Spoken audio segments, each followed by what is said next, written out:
పండగలే high power ఉల్లాసం high power ఉత్సాహం high power ఆరోగ్యం హై పవర్ ఆనందం. గుంటూరు వారి XXL మరియు హై పవర్ హార్స్ దేశవాళీ మినపగుళ్ళు. బంధాలు అనుబంధాలు మరింత దృఢంగా మరింత బలంగా.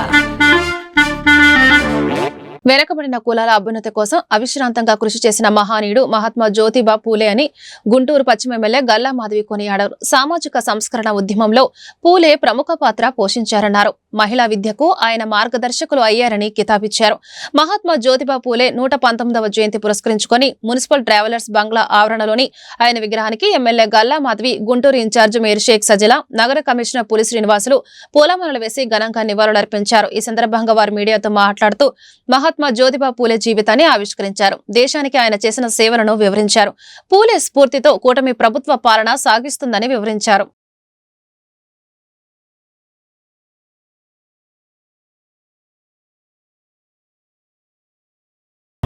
అందరికీ నమస్కారం అండి. ఈరోజు 199వ జ్యోతిబా పూలే గారి జయంతిని పురస్కరించుకొని ఇక్కడ రమేష్ హాస్పిటల్స్ దగ్గర ఉన్న మన పూలే గారి విగ్రహానికి ఘన నివాళుల్ని అర్పించడం జరిగింది. మరి ఒక సామాన్య కుటుంబంలో పుట్టి అసామాన్య ప్రతిభని, అసామాన్య ధీటత్వాన్ని చూపించిన మహోన్నత వ్యక్తి జ్యోతిబా పూలే గారు. ఆయన సతీమణి సావిత్రిబాయి పూలే గారు. ఇద్దరు ఆదర్శ దాంపత్యం. సమాజానికి వారి జీవితాన్ని మొత్తం కూడా అంకితం చేయడం జరిగింది. అటు బడుగు బలహీన వర్గాల అభ్యున్నతి కోసం, అదేవిధంగా సమానత్వం కోసం, అంటరానితనాన్ని నిర్మూలించడం కోసం వారి జీవితం మొత్తం కూడా కృషి చేయడం జరిగింది. ఈరోజు ప్రతి ఆడపిల్ల ఒక స్థాయికి వచ్చి చదువు సంధ్యల్ని నేర్చుకుంటూ సమాజంలో తనదైన శైలితో తనదైన గుర్తింపును పొందుతుంది అంటే ఆనాడు ఆ మహనీయుల యొక్క కృషి అని మనం చెప్పుకోవాలి. ప్రతి ఒక్క ఆడపిల్ల కూడా ఈరోజు కృతజ్ఞతా భావంతో ముందుకు వెళ్ళాలి. అలాంటి వ్యక్తుల పట్ల అంత స్ఫూర్తిదాయకమైన వ్యక్తుల్ని ఇలా మనం స్మరించుకోవడం నిజంగా మన యొక్క అదృష్టంగా మనం భావించాలి. రానున్న భావితరాల్లో ప్రతి ఒక్క వ్యక్తి కూడా ఆయన స్ఫూర్తిని ఇనుమడింపు చేసుకొని సమాజం అభివృద్ధి కోసం, శ్రేయస్సు కోసం ముందుకు వెళ్లాల్సిందిగా కోరుకుంటూ మరొకసారి ఈ చక్కటి కార్యక్రమంలో పాల్పంచుకున్నందుకు ఆనందిస్తూ సెలవు. భారత మాత ముద్దుబిడ్డ, బడుగు బలహీన వర్గాల ఆశాజ్యోతి అయిన ఈరోజు జ్యోతిరావు పూలే గారి జయంతి 119 జయంతి మనమందరం ఇంత ఘనంగా జరుపుకోవటం చాలా సంతోషంగా ఉంది. ఎందుకంటే జ్యోతిరావు పూలే గారు సమాజం కోసం ఎన్నో సేవలు చేశారు. మరి ముఖ్యంగా అందరు కులాలు అందరూ ఒకేలా ఉండాలి అని అలుపెరగని పోరాటం చేశారు. సమానత్వం, ఐక్యత, స్వేచ్ఛ కోసం అల్పరిగటి పోరాటం చేసిన మహోన్నత వ్యక్తి. అదేవిధంగా ఆనాడే ఆ రోజుల్లోనే ఎడ్యుకేషన్ గురించి ఎంతగా చక్కగా చెప్పారు.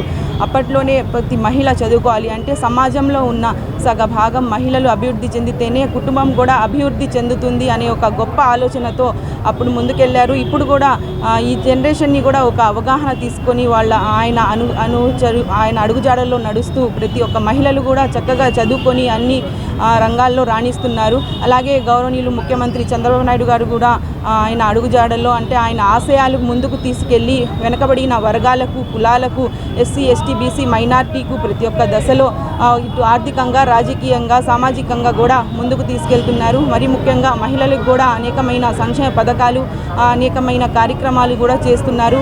మహిళలు అభివృద్ధి చెందాలని ప్రతి ఒక్క సంక్షేమ పథకాలు కూడా ముందుకు తీసుకెళ్లే గొప్ప మనసున్న నాయకుడు చంద్రబాబు నాయుడు గారని కూడా ఈ సందర్భంగా తెలియజేస్తూ మరొకసారి ఈ జయంతి ఘనంగా రాష్ట్ర వ్యాప్తంగానే కాకుండా దేశవ్యాప్తంగా కూడా కీర్తిశేషులు మహాత్మా జ్యోతిబా పూలే వారి యొక్క జయంతి ఉత్సవాలు జరుపుకుంటున్నాం. మన నగరపాలక సంస్థలో కూడా ఈ వేడుకలు జరుపుకోవడం జరుగుతుంది.